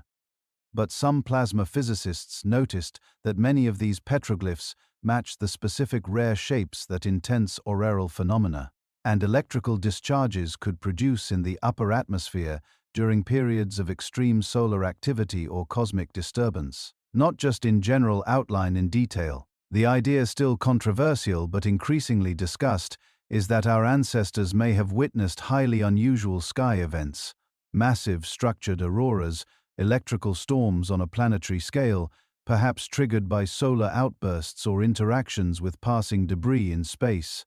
They then did what humans do best. They encoded the memory in art and story. They turned terrifying plasma structure into serpents, gods, dragons, cosmic warriors, world trees. Again, we're in the gray zone between data and speculation. The laboratory discharges are real. The resemblance to ancient rock art is real. Whether they're directly connected is still debated, but the conversation has changed. Instead of dismissing ancient sky serpent stories as pure fantasy, some scientists are asking what exactly were they seeing. This shift in attitude is part of a broader movement in the sciences, taking mythology seriously, not as literal, word-for-word historical record, but as a potential carrier of information about real events, encoded, exaggerated, ritualized, but not necessarily invented from nothing. There's now a name for this approach: geomythology. Geomythology sits at the intersection of geology, archaeology, linguistics, and anthropology. Practitioners look for patterns where myths, place names, and traditional stories line up with physical evidence in the landscape. A tale about a mountain that once blew its top is compared with volcanic deposits and eruption dates. A legend of a great wave that swallowed a village is checked against tsunami sediments and coastal subsidence. A story about T, a sun that didn't rise for days, is weighed against ice core data, volcanic aerosols, or evidence of distant impacts. We know, for instance, that some Native American stories appear to describe volcanic eruptions that occurred thousands of years ago, including details about lava flows and ash falls that match the geological record. Legends in the Pacific Northwest refer to a bridge of the gods collapsing, a myth that may preserve a memory of a massive landslide that dammed and then reshaped a river system. Greek tales of Phaethon losing control of the sun chariot have been loosely associated with unusual celestial events. Each case is debated, but the pattern is consistent. Stories sometimes point to real geological episodes. When legend and laboratory evidence begin to converge, something profound happens. The past stops being a simple timeline of anonymous events and becomes a conversation between memory and matter. Rock layers tell us what happened. Myths may hint at what it felt like. For the mystery of the world-ending event remembered in so many cultures, this convergence is especially important. Rising seas in Aboriginal lore match post-Ice Age data. Petroglyphs of sky serpents resemble plasma forms reproduced in modern labs. Flood myths echo mega tsunami deposits in certain regions. Darkened sun stories coincide, at least roughly, with evidence for large eruptions and abrupt climate downturns. None of this proves a single global catastrophe. It doesn't prove that a comet shattered into 7 pieces and rewrote human history in one terrible day. But it does force a reconsideration. If oral traditions can preserve details of sea level rise over 10,000 years, if rock art across continents echoes the rare patterns of high-energy plasma, if multiple independent lines of scientific evidence keep circling back to the same types of disasters our ancestors swore had happened, then dismissing their stories outright starts to look less like skepticism and more like a different kind of superstition, a modern one, the belief that only written records and instruments can carry truth. Somewhere between the certainty of the lab and the poetry of myth lies a narrow path. Geomology walks that path one story and one rock layer at a time, asking a quiet, unsettling question. What if the ancients were trying to warn us as accurately as they knew how about things the Earth does, and sometimes will do again? First, the simple one that isn't simple at all. If the evidence for repeated global catastrophes is building, if ice cores and crater fields and nanodiamonds and black mats in the soil are all whispering the same story as the myths, why isn't this what we're taught in school? Part of the answer is inertia. Once a story about the past gets written into textbooks, it becomes heavy. It resists being moved. For over a century, the dominant story has been slow change, gentle evolution, gradual progress. No sudden global floods, no firestorms from the sky, no world-ending nights of darkness. Catastrophes were for legends, not for respectable science. Another part is discomfort. If historians and scientists except that our planet sometimes goes through sudden violent resets. It changes the tone of human history. It stops being a steady climb towards civilization and becomes something scarier. A story of fragile cultures growing in the brief calm between disasters. That's not a narrative that makes people feel safe. It doesn't sell the idea that the future will look like a smoother, shinier version of the present. So, we leave the uncomfortable bits to iralists, to fringe journals, to late-night discussions, not to public education. But there's a deeper reason. If you allow the possibility that a truly global civilization existed before the last great catastrophes, even for a moment, everything begins to wobble. Imagine what it would mean if worked maritime skywatching culture really had spanned coastlines and river valleys around the world before the ice melted and the oceans rose. Not necessarily a civilization of satellites and smartphones, but of stone, copper, and maybe even early iron. Harbors now drowned hundreds of meters below sea level. Cities built on continental shelves that are today the seafloor. Libraries not of paper but of carved stone, oral tradition, and careful alignments of monuments with stars and solstices. If that civilization existed, our timeline fractures, the firsts we pride ourselves on, first cities, first writing, first agriculture, might be second attempts. Or third, what we think of as the beginning of history might be the beginning of recovery, the re-emergence of knowledge, not its birth. It would also mean something else. If they were advanced enough to chart the sky precisely, to predict season, N.S., maybe even to notice long, slow cycles in the motions of comets and meteor streams, then their myths might not just be memories. They might be warnings, because woven through flood stories and fire from heaven traditions is a quiet, chilling question. Could it all happen again? Ancient texts hint that it can. They talk about world ages that end not once, but repeatedly.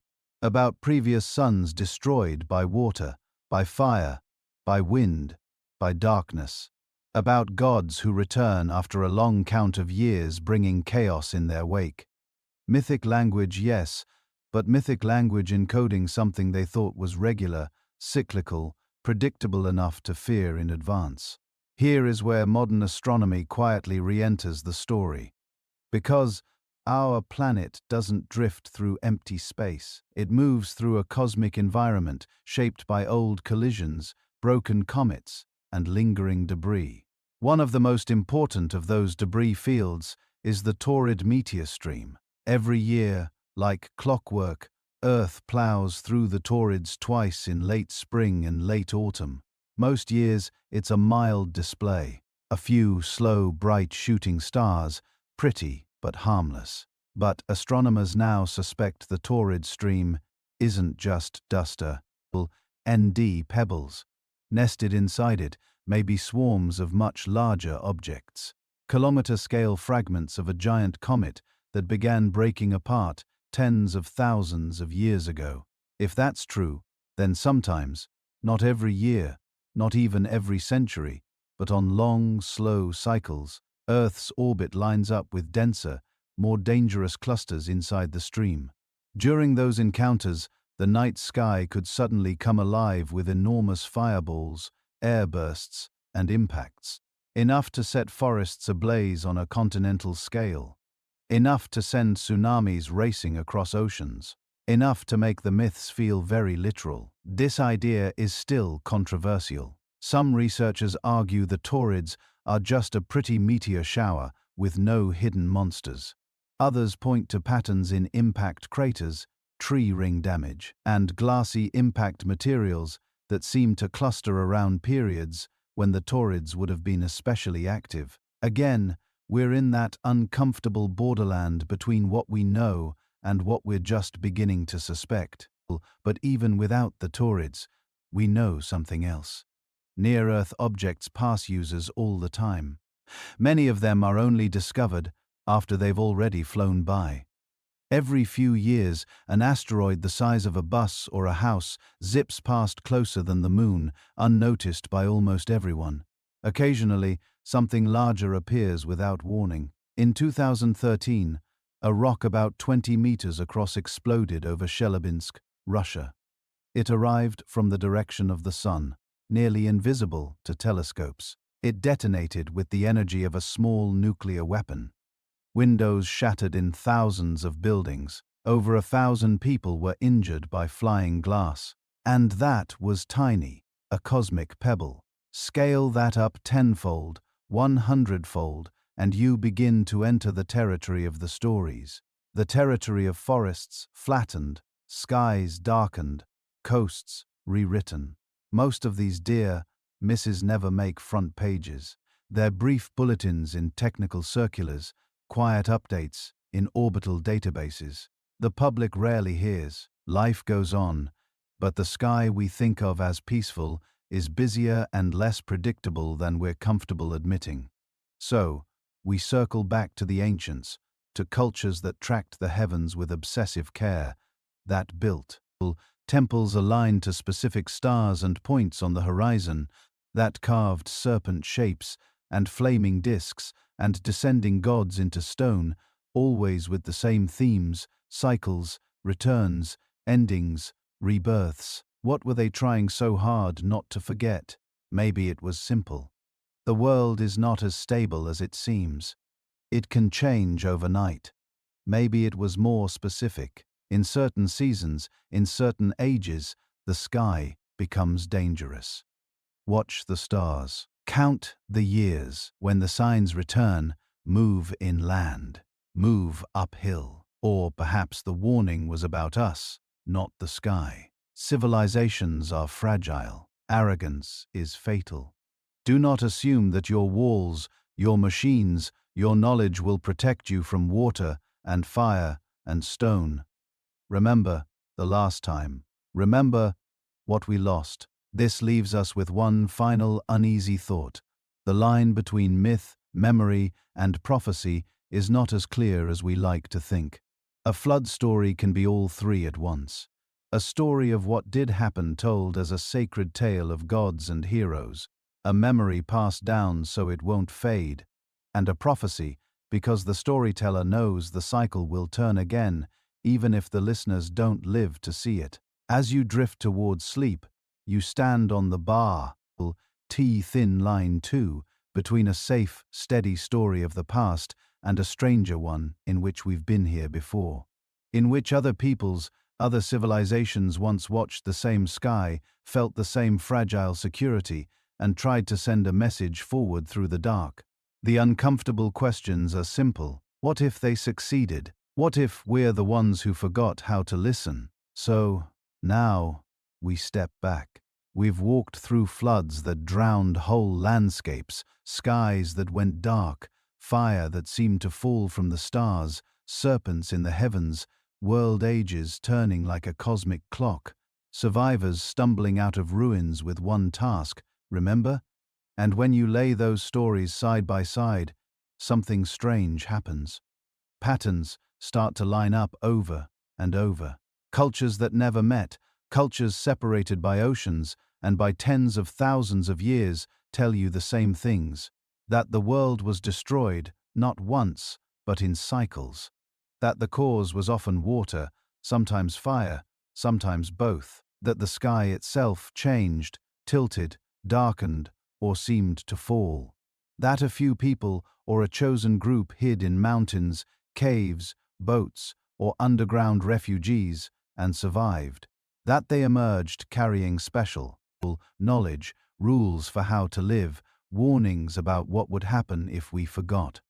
You can dismiss one story as coincidence, maybe two. But when the same motifs repeat in Sumer and India, in Mesoamerica and Scandinavia, in Australia and the Pacific, the coincidence starts to feel heavy. Historians, anthropologists, mythologists, they all wrestle with the same puzzle. Why does everybody remember the world ending? There are three big explanations. The first is psychological. Humans everywhere have the same basic brain, the same fears, the same needs. You live in a small, vulnerable community surrounded by forces you can't control: storms, earthquakes, droughts, volcanoes, disease. So your mind reaches for big stories, stories that make sense of chaos, stories that say, the world might be terrifying, but it's not random. There's a reason, there's a pattern. You imagine a flood, not just because floods happen, but because water is the ultimate eraser. It wipes the slate clean. It's the perfect symbol for starting over. You imagine fire from the sky because lightning, meteors, volcanic ash all blur together in the dark corners of memory. They become one terrifying image, the heavens themselves turning against you. You imagine serpents because snakes are old enemies deeply wired into your nervous system. You see twisting comets, auroras or meteor trails, and your brain says snake, dragon, serpent in the sky. In this view, the similarities don't require a shared event. They just require a shared nervous system. The stories are reflections in the same mirror. The second explanation is diffusion. Humans travel. Even in the deep past, your ancestors weren't standing still. Bands migrated, traded, intermarried. They met at seasonal gathering spots at river crossings in mountain passes. And when they met, they didn't just swap obsidian blades and shells. They swapped stories. A powerful myth can spread like a virus. One group survives a terrible flood, creates a story to explain it, and passes that story to their neighbors. Those neighbors adjust it, add their own gods, their own landscapes, but the core structure remains. Over centuries, as people move and split and resettle, the myth travels with them, changing and staying the same at the same time. In this view, you don't need global catastrophe. You just need one big regional trauma, a few charismatic storytellers, and enough time. The myth rides the waves of migration until it appears in places that look disconnected on a modern map, but are actually linked by long-forgotten chains of contact. The third explanation is the one that keeps people awake at night. The possibility that at least some of these stories are memories of real global-scale events: massive sea level rise at the end of the last ice age, sudden climate swings, mega floods triggered by glacial lakes bursting, ocean currents reorganizing, maybe even a comet or asteroid impact that destabilized the climate, kicked up wildfires, and darkened the sky for years. In this view, the ancients aren't just making metaphors. They're doing what your bottleneck ancestors did around those life-saving fires. They're encoding hard-earned survival knowledge and stories so that it doesn't die when they do. Once the ice melted and the waters rose, once the sky grew dark and the crops failed, once fire fell and the forest burned, this happened. It can happen again. Remember, these three explanations are often presented as competitors, as if you have to pick one. But real history is rarely that clean. The truth might be that all three are working together. Human psychology shapes the symbols: the flood, the fire, the serpent, the cycle. Real disasters provide the raw material: tsunamis, megastorms, volcanic winters, sudden droughts, and diffusion spreads and mutates the stories across continents and millennia, weaving them into each culture's language, religion, and identity. In this hybrid picture, myths are like fossils, part imagination, part geology, part social transmission. You can't always separate which layer is which, but the overall structure still tells you something important. Our ancestors lived through things so extreme, so shattering, that the only way to handle them was to turn them into sacred story. And that's the humbling part. When you listen closely, you realize you're not just hearing bedtime tales. You're hearing echoes of survival. People huddled in caves while ash fell for weeks. Parents watching rivers swallow familiar shorelines. Hunters returning to find their hunting grounds turned into lakes. Farmers looking up at a sun dimmed behind dust and smoke wondering if it would ever shine the same way again. They didn't just endure those traumas, they carried them, they folded them into the fabric of what, oh, they were. They swore, explicitly or implicitly, that the story would not be lost. So they told it around fires in whispering voices after dark, while children drifted towards sleep, listening without quite understanding, while elders repeated the same phrases again and again until they were etched into memory. The world was destroyed once. Here's how we survived. Here's what we did wrong. Here's what the sky looked like. Here's the sign you must watch for. Don't forget. Don't ever forget. Those fireside repetitions are why we're talking about it now. Across tens of thousands of years, across language shifts and migrations, across extinctions and cataclysms, the signal never fully died. It weakened, it distorted, it merged with local legends, but it never went out. And in the last few decades, something new has joined the circle around the fire. Modern science. Glaciologists drilling ice cores that record ancient atmospheres. Geologists reading flood deposits like pages in a book. Astronomers mapping past comet streams. Geneticists tracing population bottlenecks and expansions in your DNA. Archaeologists finding coastal ruins drowned by post-ice age, sea level rise. Paleoclimatology. STS reconstructing sudden temperature spikes and drops. Piece by piece, they're building a picture of a planet that has not been gentle, a planet that has flipped abruptly between different climate states, a planet that has more than once overwhelmed the civilizations living on its surface. Will they ever prove beyond doubt that a specific myth describes a specific event? Maybe, maybe not. They might find a crater, dated to the exact window of a legendary darkness.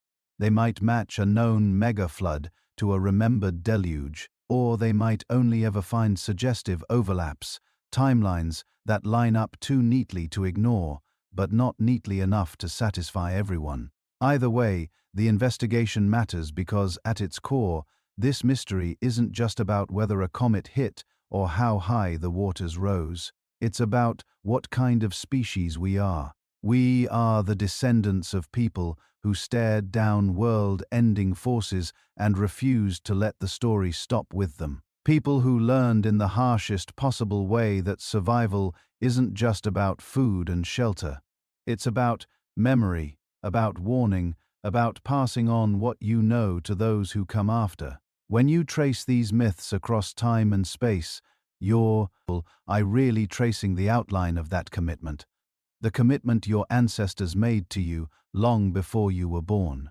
To remember, to talk and listen and teach, to sit beside the fire, whether it's burning wood, or an electric screen, or the quiet glow of a late-night voice, and tell the next generation, this is what happened. This is what might happen again. This is who we are because of what we survived. In that sense, the impossible coincidence that haunts historians isn't just a riddle about the past. It's a mirror held up to the present, a reminder that we live on a restless planet, that we carry ancient scars written in story form, and that somewhere deep in our shared memory, the world has ended before and begun again.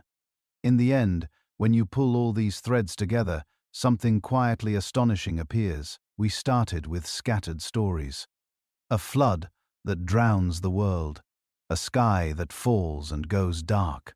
Fire that rains from above. Serpents that coil across the heavens and mark the turning of the world ages. At first, they look like myths, like bedtime stories for ancient children. But when you listen closely, when you set them side by side, a pattern starts to emerge. Different languages, different gods, different landscapes, but the same memory echoing again and again. Maybe the ancients were trying to do what your bottleneck ancestors once did around the fire. Preserve knowledge in the only way that couldn't be easily lost. Wrap it in story. Bury it in ritual. Hide warnings inside songs and sacred calendars so that even if cities fell and scripts were forgotten, the core message might survive, not as data, as meaning. Across continents, separated by oceans and millennia, they seem to be saying the same few things. The world is not guaranteed to stay the way it is. Seas can rise, skies can darken, fire and stone can fall from above, whole ages can end. Survival is never an accident. The ones who live through catastrophe are the ones who prepare, who observe the sky and the seasons, who notice when patterns begin to break, the ones who cooperate when fear pushes others apart, the ones who remember what happened last time.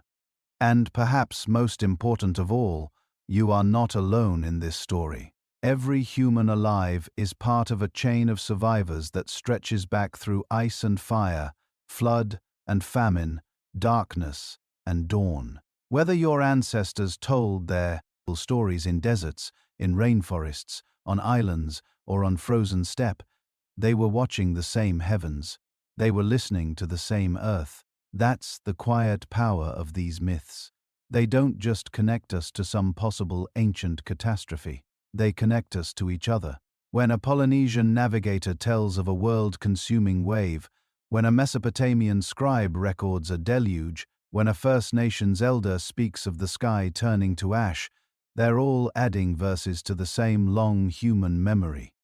A memory that belongs to you too. If your family, your culture, your region has its own story of a great flood, a long darkness, a fiery serpent in the sky, I'd love for you to share it. Pass it on the way your ancestors once did. Write it in the comments so others can hear it, learn from it, and maybe recognize pieces of their own traditions inside yours. And if this journey through forgotten ages and half-remembered disasters has stirred your curiosity, you can stay with us as we keep exploring. There are so many more shadows between history and myth, so many more questions hidden in old stones and older stories. If you'd like to hear more of them, you can gently tap like and subscribe, so you don't miss the next time we wander into the dark corners of the past together. You can also leave a comment telling us where in the world you're listening from. A quiet little map of night listeners scattered across the planet our ancestors almost lost. For now, you can let the details drift to the edges of your mind. Just hold on to the simple thing the ancients never wanted us to forget. The world has ended before, in ways big and small. But every time someone endured, someone watched the sky, remembered the signs, kept the stories, and carried life forward. You are part of that unbroken line. Rest with that thought. Let the old fears, the ancient fires and floods grow distant. What remains is the resilience that brought you here to this quiet moment at the end of a long, long story. Sleep well, descendant of survivors.